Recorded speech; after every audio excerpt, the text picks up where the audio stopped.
Yeah. Have you any personal opinions on any supplements that you feel might be good for people's joints?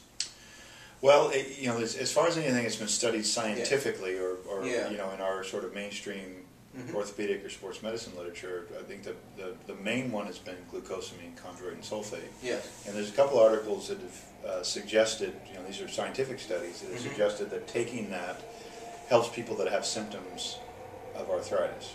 Yes.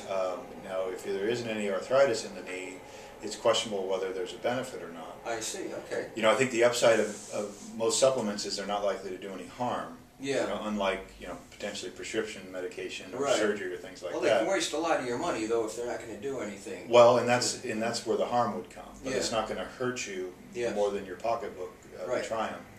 And you know, I think I think there are certain supplements that kind of round out a balanced diet, but I think that, and it's very difficult to do, but there's excellent food out there that Yes. has much more in the way of a balanced nutrition, and in a way that our body can use it Right. a lot easier than supplements. But Yes. I'm not an expert in the supplement areas. Yeah, what kind of foods do you find helpful?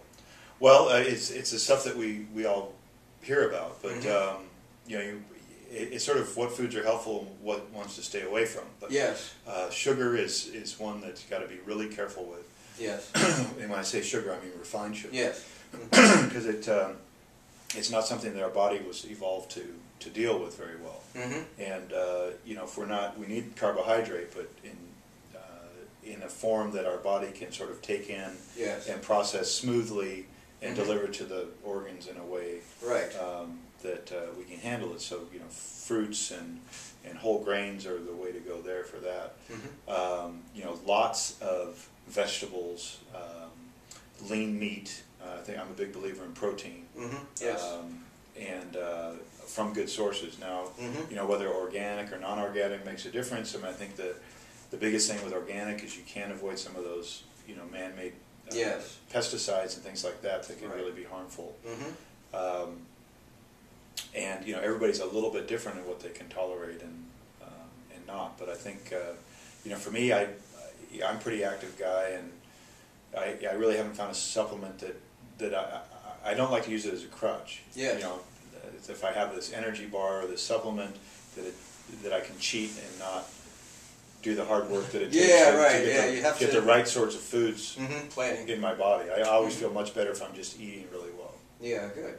Yeah, I had when I was it came out into like the mid-90s. Everybody was taking creatine, and there were all these scientific studies that said it didn't do any harm. Meanwhile, they said there's some anecdotal evidence that creatine can make you cramp, but we haven't found that in the lab. And meanwhile, I was one of those people when I was taking creatine because I wanted to get big, but I was also running on the beach, and when I was running, and I would cramp like crazy. And then when I stopped taking creatine, I stopped cramping as much. So if you're one of those people who are the anecdotal people, I mean, it's just as good as a scientific study, you know, with the double blind, because yeah, I found that you know, it was nice to look big and all, but you know, first of all, it tasted horrible, and it made me cramp. So I don't. You know, well, I think that there's plenty of creatine in meat anyway. All you would really need, and you get it from a natural source instead of overdosing on it. Yeah. Well, it is interesting though, because there are things like creatine in the supplement form. I mean, I think those things did really have an effect. Yeah.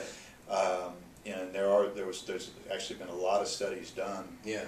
On creatine and other supplements, and creatine is one that really did have an effect. Oh, they did. 5 to 7% strength increase. Yes. Yeah. For explosive type sports, it was definitely a benefit. I think the cramping side effect came from the dehydration that the creatine can. Yeah, because it does draw more water into the muscle. Yeah, and that is the thought behind it. Volumization, yeah, certainly. Yeah, good point. So, in closing, you know, I really appreciate your spending the time with me to disperse all this great information, because a lot of people benefit from you do, and I could personally like to say that, you know, I'm glad I came to you instead of anybody else, because you were not only highly recommended, but both of my shoulders came out to where I can use them perfectly, you know, after a period of time. And I do hear from so many people that, oh, I had shoulder surgery and it was never the same again, you know, and mine are good. So I'm happy. Well, I'm pleased to hear it, and I would say that you should be an inspiration for those people that have shoulder surgery, because if they worked as hard as you did, they'd probably be doing better. Great. Okay, well, thanks for your time here. Yeah, thank you, Coach Terry.